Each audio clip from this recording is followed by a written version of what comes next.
Fix-A-Flat is the quickest and easiest way to get you off the road when you have a flat tire. To use, position your vehicle so the puncture is at 6 o'clock. Shake the can for 30 seconds, and then unwind the hose and tightly screw the nozzle clockwise onto the tire valve. Once that's done, hold the can upright and press the button down firmly. The product will be activated immediately. When you see the product stop moving through the clear hose, release the button and make sure your rim is off the ground. Next, unscrew the hose from the tire valve.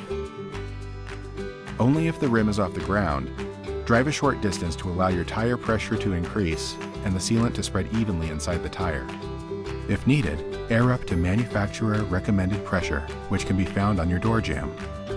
Have the tire repaired by a professional within 3 days or 100 miles, whichever comes first.